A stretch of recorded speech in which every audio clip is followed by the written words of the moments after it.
Welcome to our channel Titli and Deep lifestyle blog. আজকে আমরা plan করেছি পিৎজা বানাবো। তো ফার্স্ট আমাদের যেটা করতে হবে পিৎজা বানানোর জন্য পিৎজা ডোটা বানিয়ে নিতে হবে। সো সেই পিৎজা ডোটা বানানোর জন্য ফার্স্ট স্টেপ আমরা স্টার্ট করছি। ফার্স্টে আমরা ইউজ করছি ইস্ট, ইনস্ট্যান্ট ড্রাই ইস্ট। এটা আমরা নেব 2 টেবিল স্পুন।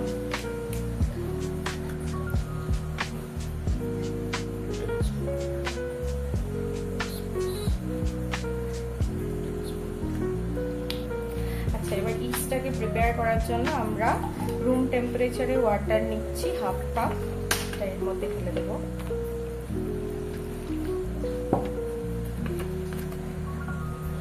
আচ্ছা, ইস্টটাকে অ্যাক্টিভেট করার জন্য যে কোনো সুইট জিনিস দিতে হয়, তো তোমরা চিনিও দিতে পারো। আমরা এখানে হানি ইউজ করছি, 1 টিস্পুন মতো ইউজ করলাম।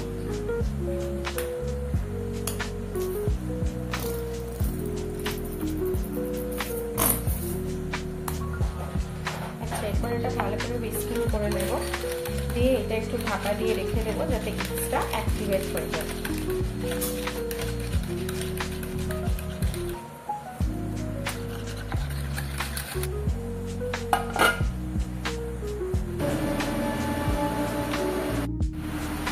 অ্যাক্টিভেট হওয়ার জন্য আমরা একটা সেলোফেন পেপার দিয়ে মুড়ে রেখে দিলাম। ইস্টটা আমরা অ্যাক্টিভেট করার জন্য রেখেছিলাম, ইস্টটা খুব ভালোভাবে অ্যাক্টিভেট হয়ে গেছে। এরপর আমরা ডোটা বানিয়ে নেব। ডোটা বানাবার জন্য আমরা নিচ্ছি রিফাইন্ড ফ্লাওয়ার, আন্দাজ মতো নেবেন। আমরা 3টে পিৎজা বানাবো, তার মতো এইটার 3টে চামচ নিলাম। আমি আরো 2 চামচ অ্যাড করছি, দিয়ে দিচ্ছি পরিমাণ মতো নুন,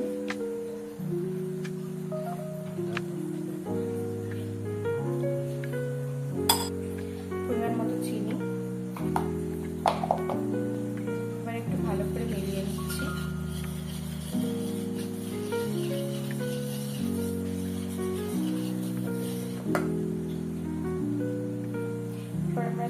হোয়াইট অয়েল, এটাতে তোমরা অলিভ অয়েল দিতে পারো। আমাদের কাছে যেহেতু অলিভ অয়েল নেই সেজন্য আমরা হোয়াইট অয়েল ইউজ করছি।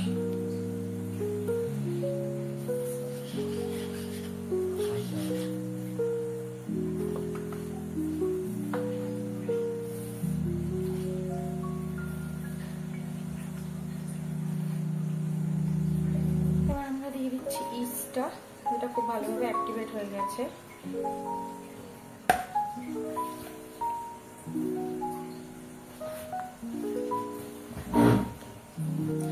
ডোয়ের কনসিস্টেন্সিটা একদম একটু নরম করবে, যেন একটু স্ট্রেচেবল থাকে, যাতে ইজিলি তোমরা স্প্রেড করতে পারো লাইক দিস, এরকম ভাবে।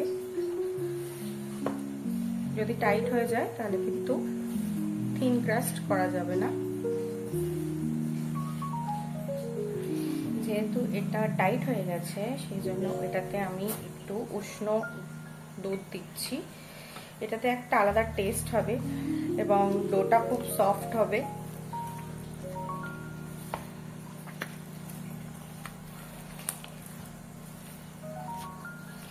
অলরেডি ডোটা আমাদের বানানো কমপ্লিট, জাস্ট দেখো কতটা সফট রেখেছি।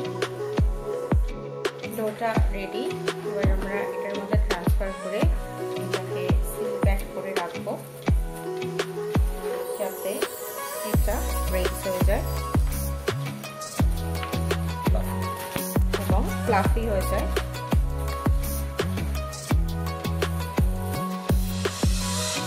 দেখুন আমাদের ডোটা কতটা ব্রেক হয়ে গেছে।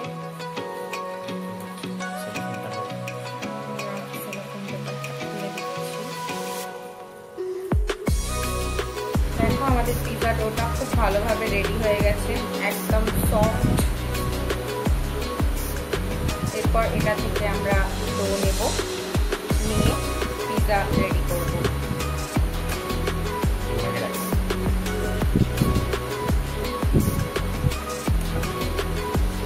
নিলাম এবার এটাকে ইভেনলি স্প্রেড করব। এই ডিশটাতে আমি একটু অয়েল ব্রাশ করে নিয়েছি যাতে ইজিলি পিৎজাটা উঠে যায়।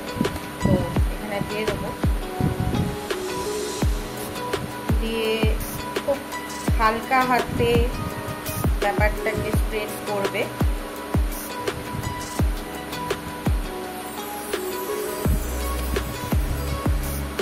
যতটা পাতলা করতে পারবে তাতে রাস্তা থিন হবে, টেক্সটাও ভালো হবে।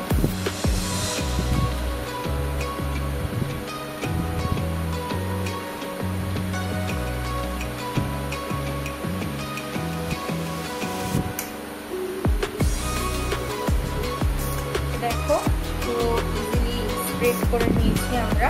এটাকে কখনই তোমরা বেলবে না, হাত দিয়ে স্প্রেড করবে, তাহলে জিনিসটা ভালো হবে। যতটা পারবে হালকা হাতে করবে আর ইভেনলি স্প্রেড করার চেষ্টা করবে। আচ্ছা, এখানে আমরা রেডিমেড পিৎজা সস ইউজ করছি, সেটা চাইলে তোমরা বানিয়েও নিতে পারো।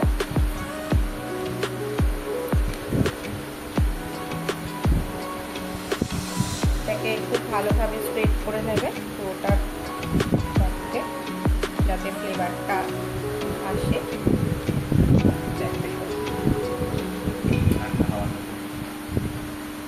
দেখো পুরো ভালো করে স্প্রেড করে দিলাম।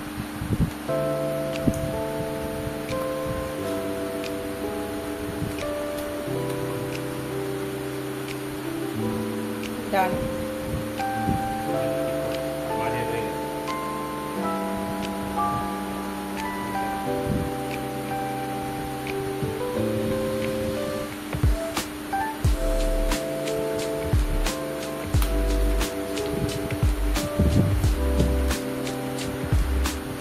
আমরা চিজ বার্স্ট পিৎজা বানাচ্ছি, তার জন্য আমরা এখানে চিজ স্প্রেড দিচ্ছি।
ডাইসড চিজ, যেটার মধ্যে mozzarella and cheddar cheese mix করা আছে।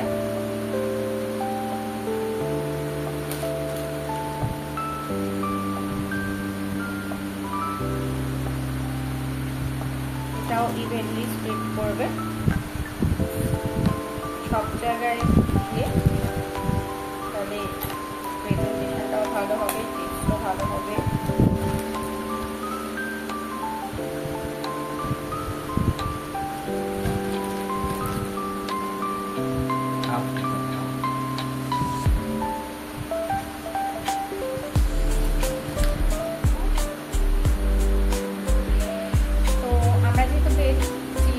বানাচ্ছি তো আমরা সেটা টপিংসগুলো দিচ্ছি।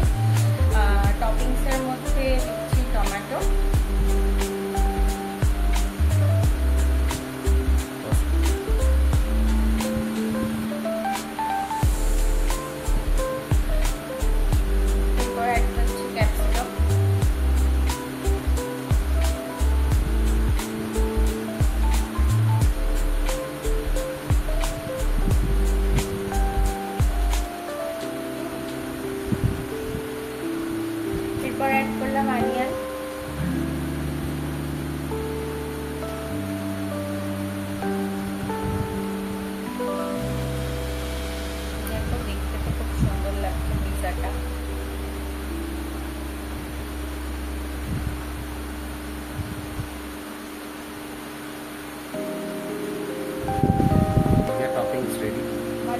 পিজার টপিংস রেডি।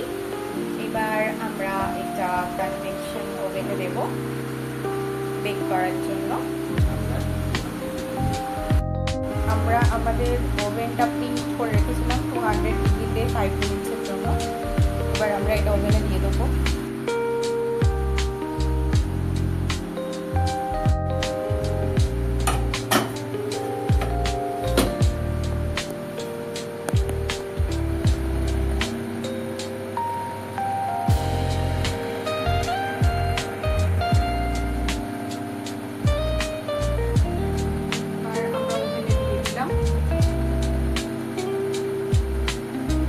Pizza ready. এবার এটার মধ্যে দিয়ে দিচ্ছি অরিগানো। চিজটা ভীষণ ভালোভাবে মেল্ট হয়েছে। তো তোমরা যদি এই প্রসেস ফলো করো, তোমরা বাড়িতেই কিন্তু এরকম সুন্দর একটা চিজ বাস্ট পিজা বানিয়ে খেতে পারবে।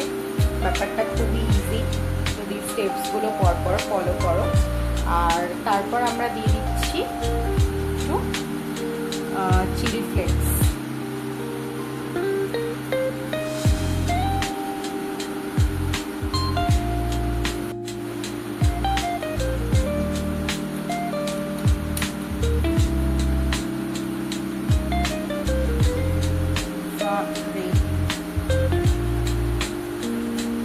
এবার এটাকে তোমরা স্লাইসেস করে নেবে।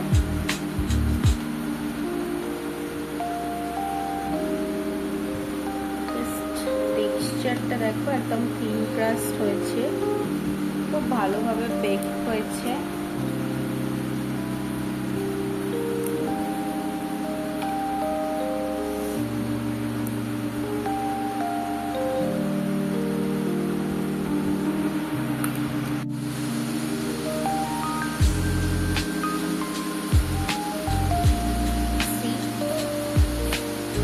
থিন ক্রাস্ট প্রপারলি বেক হয়েছে।